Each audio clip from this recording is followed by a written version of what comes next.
이번 편의 주제는요. 지금은 대형주보다 중소형주의 시대다라는 주제로 한번 이야기를 해보겠습니다. 작년 코로나19가 휩쓸었던 시장은 사실 성장산업, 성장주의 시대였는데요. 그 덕분에 많은 성장주 종목들이 매우 주목을 받았습니다. 즉 대기업 주도의 장이기도 했는데 올해는 그 기조가 바뀐다. 무슨 말씀이신가요? 메모를 해두시면 평생 두고 이제 써먹으실 수 있으실 거예요. 네. 우리가 아마 이번 코로나 위기를 겪고 나서 야, 다음에도 내가 이런 코로나 위기가 오면 나는 정말 그때 주식 사서 큰 돈 벌어야지 이런 마음을 다 먹으실 거잖아요. 그렇죠. 다음에도 이런 위기는 계속 옵니다. 계속 반복될 거고요. 반복될 때 어떤 순서대로 투자를 하는 게 맞느냐라는 부분이거든요. 네. 위기가 작년처럼 아주 세게 오면 세게 올수록, 그러니까 실물 경기에 네. 영향을 많이 주면 줄수록 망할 확률이 높아지는 거잖아요. 네네. 망할 확률이 높아지다 보니까 소위 말해서 하이힐드 스프레드라는 거, 국채하고 투기 회사채랑 스프레드가 확 올라가겠죠. 네. 예. 그리고 우량 회사채랑 또 투기 회사채의 금리가, 왜냐하면 부실한 기업은 망할 수가 있기 때문에 금리 5% 준다고 해서 그 회사채 안 사겠죠. 10% 줄게 10%도 안 사요. 옛날에 그리스 위기 때 그리스 국채가 24%까지 올라가잖아요. 네. 왜냐하면 디폴트 선언을 할 수가 있다 보니까 그런 개념이기 때문에 경제가 위기가 오면, 제가 작년에도 계속 우량 기업만 사라고 했었잖아요. 네네. 그게 평생 우량 기업만 투자하라는 게 아니라 작년과 같은 경제 상황에서는 어떤 기업이 망할지 모르기 때문에 네. 안 망할 수 있는 현금을 들고 있고 업계 1, 2등 하면서 네. 탄탄하게 그 위기를 극복할 수 있는 그런 탄탄한 재무제표를 가지고 있는 회사를 사야 올라가거든요. 네. 그래서 작년에는 대형주 중심의 장이었던 겁니다. 올 1월 달 초까지. 올해 1월 예. 초까지요. 네네. 근데 1월 달에 오버슈팅이 나오는 걸 보고 제가 저희 회사 고객 자금 받는 것도 일단 중지시키고, 네. 그리고 이제는 2월부터 한 5월까지는 중소형주 장세가 될 것 같다라고 말씀을 드렸던 이유가, 네. 대형주 랠리가 그렇게 세게 왔는데 그 대형주들은 삼성전자도 있었고 하이닉스도 있었고 그다음에 화학, 포스코, 철강 다 있었잖아요. 네. 그 말은 이제 경기가 확실하게 회복된다라는 확신을 준 거잖아요. 네. 그러면 경기가 회복되면 망할 줄 알았던 기업들이 안 망하니까, 네. 그러면 과도하게 빠지고 대형주만 가면서 못 올랐던 중소형주들이 당연히 이제 키 맞추기 하면서 올라올 수밖에 없는 거죠. 네. 그런 논리로 이제는 중소형주를 봐야 된다는 그런 말씀을 드렸고, 또 하나 이제 수급인데요. 수급은 모든 재료에 우선한다라는 논리로, 네. 그동안에 1월 달까지 보면 대형주 중심으로 많이 사셨잖아요. 네. 많이. 그렇기 때문에 또 연기금에서는 계속 그 목표 16.8% 맞춘다고 해가지고 계속 또 매도 때렸잖아요. 네. 그 연기금이 들고 있는 주식들이 다 시총 1조 이상 되는 그런 기업들이 다 들고 있다 보니까, 네. 그래서 수급으로 딱딱 따져보니까 대형주가 당분간은 대형주는 철저하게 박스권 트레이딩을 하든지, 네. 그게 아니면 오히려 약간 우리가 빈집 턴다는 표현도 있지만 중소형주가 수급이 좀 깨끗하더라고요. 그래서 중소형주가 오를 거다라는 부분에 생각했었고, 실질적으로는 보면요. 네.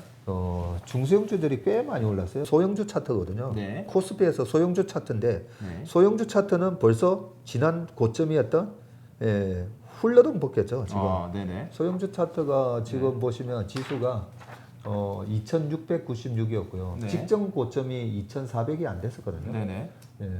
그 소형주 차트는 이미 고점을 고점을 훌러덩 벗겼고, 넘어갔고, 네. 코스닥 역시 마찬가지의 모습을 보이고 있는데, 네. 그래서 이번에 코스피가 이제 3,200 종가 기준으로는 신고가가 났지만, 네. 1월 11일 날 기록했던 3,266은 아직 네. 못 갔잖아요. 맞습니다. 그 코스피가 못 갔는데 소형주 차트는 벌써 그렇게 흘러던 전고점 대비 한 10% 이상 올라 있다는 말은 네. 중소형주가 계속 지금 강세를 보이고 있고 이런 현상은 5월 달까지는 조금 더 이어질 거라고 생각합니다. 중소형주의 좀 강세가 좀 더 갈 거다 이렇게 말씀을 정리해 주셨고요. 여기서 질문 하나 좀 날카로운 건가요? 이게 있네요.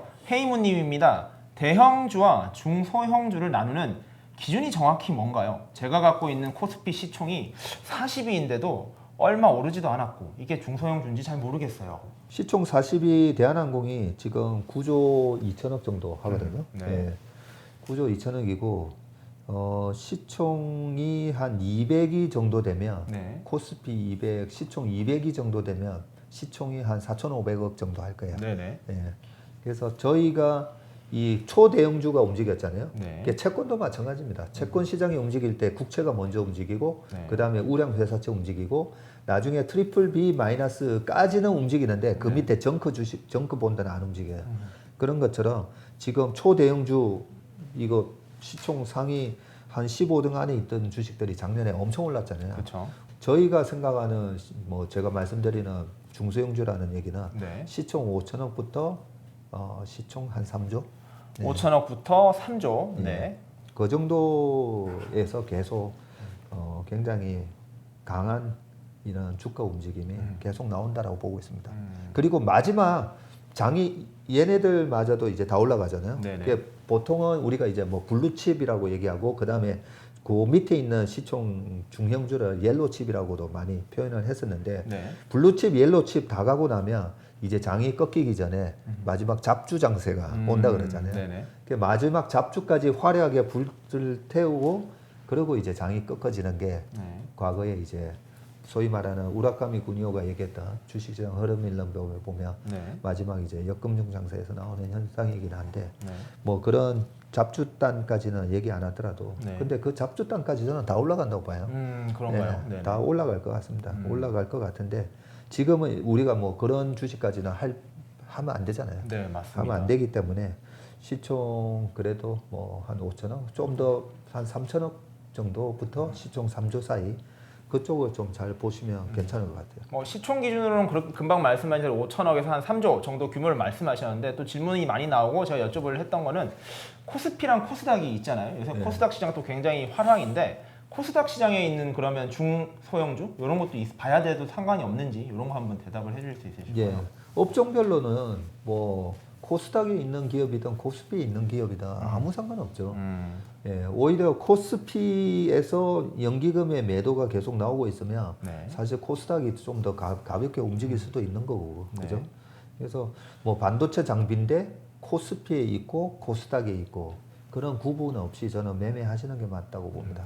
뭐 코스피냐 코스닥이냐 보다도 진짜 기업의 실적, 가치 이런 것들을 잘 집중해라 이렇게 이해를 하면 되겠네요. 제가 이제 마음이 가서 하나 지금 보려고 하는데요. 자, 박전무님, 저는 올해 1월 초에 주식을 처음 시작했습니다.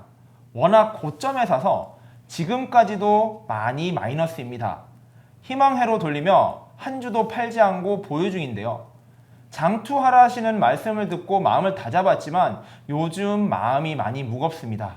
조언을 조금 해주실 수 있으실까요? 아마 이런 마음을 가지신 분들이 굉장히 많으실 건데 좀 이런 분들 어떻게 좀 조언해 주실 게 있으실지요?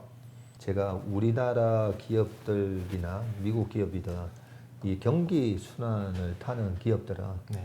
예, 2년 정도 사이클이 맞다라고 말씀드렸잖아요. 지금 이제 말씀하신 분이 어떤 주식을 들고 있느냐에 따라서 답변이 달라지는 아하, 거죠. 네네. 그렇죠? 네. 그리고 만약에 이제 코로나 작년과 같은 그러나 코로나의 수혜 기업이었던 기업들, 뭐 진단 키트라든지 그죠? 그쵸, 네.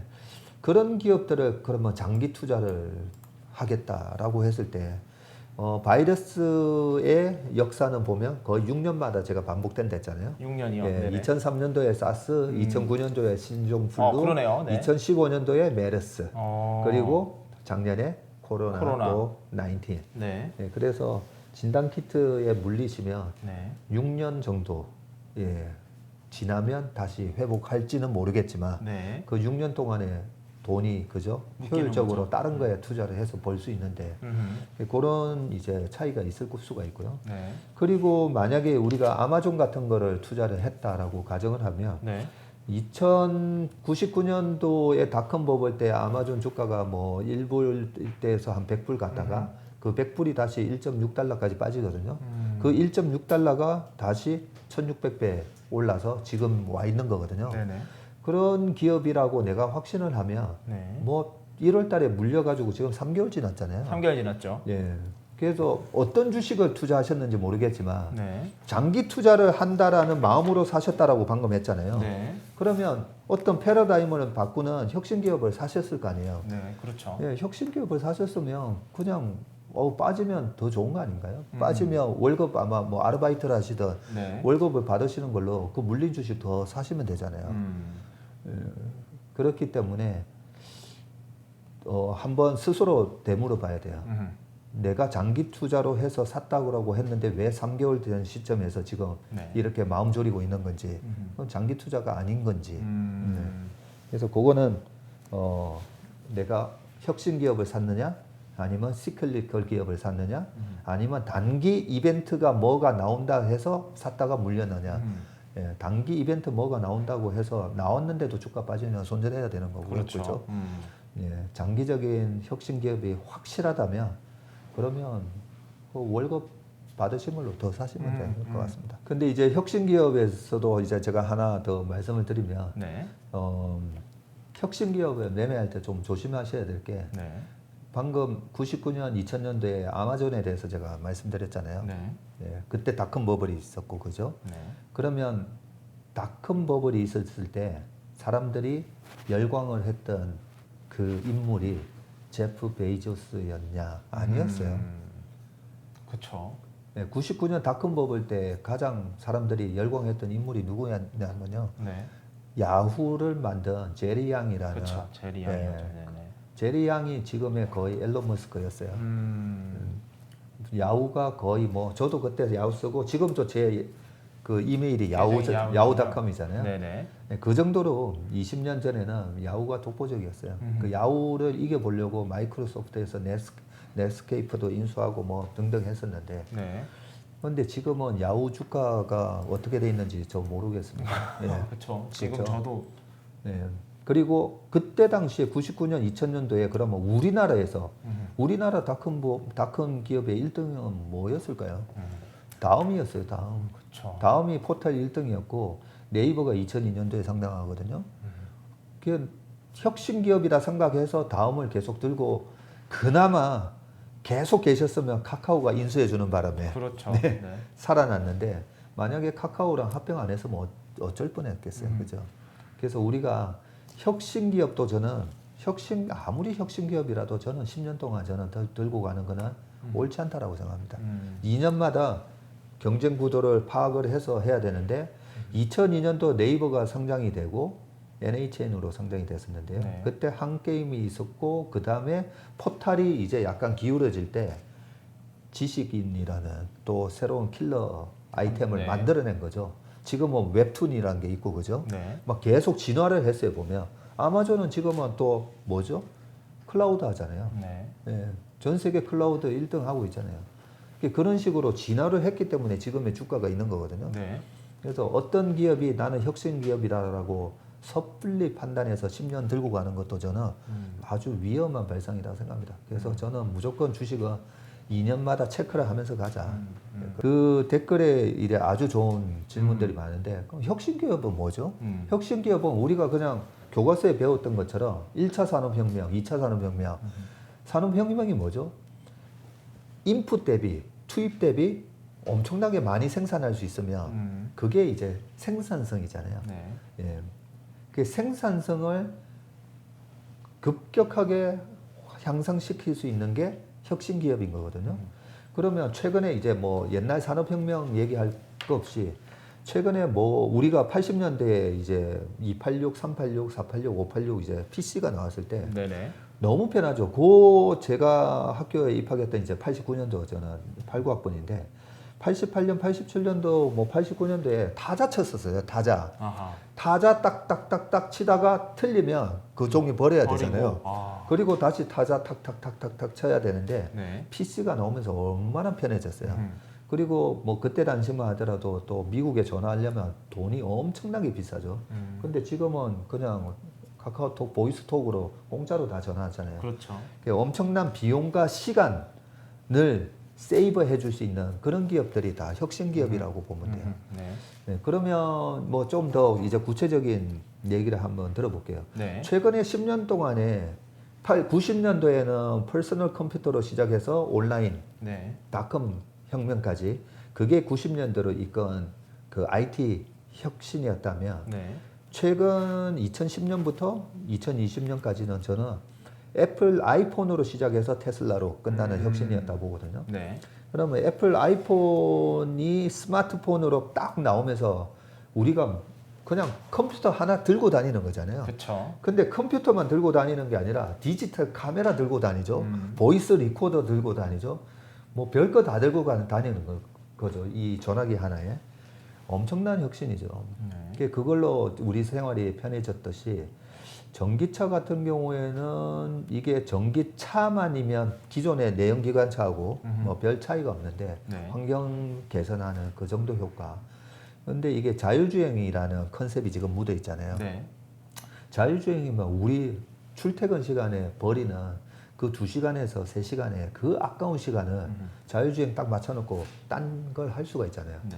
잠자는 시간은 빼고 실질적으로 우리가 쓸 수 있는 시간이 15시간인데 네. 그 15시간에서 3시간이면 20%를 내 인생의 20%를 자율주행을 통해서 내 시간을 찾아주는 거잖아요. 얼마나 감사해요. 그렇죠.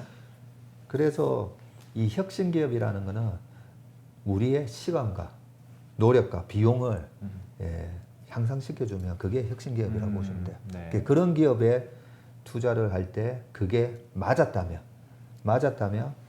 항상 100배 나요. 그런 기업은 항상 100배 납니다. 그렇기 때문에 우리가 이제 어떤 기업에 한 종목 몰빵을 하시기보다 이런 기업이라고 생각하는 기업 한 10개 사셔가지고 한 10년 들고 가시는 것도 괜찮아요. 그 중에 맞으면 100배 나을 거니까. 그렇죠. 네. 이게 뭐 일종의 분산 투자일 수도 있고요. 여러 가지 혁신 기업들을 고르는 거. 사실 어디서나 삼성이든 테슬라를 미리 할 수 있으면요. 누구나 바라는 게 그거겠지만 이게 쉽지는 않으니까 금방 말씀하신 원칙을 기준으로 혁신 기업을 찾아보면은 조금 더 수월하게 찾을 수 있을 것 같습니다.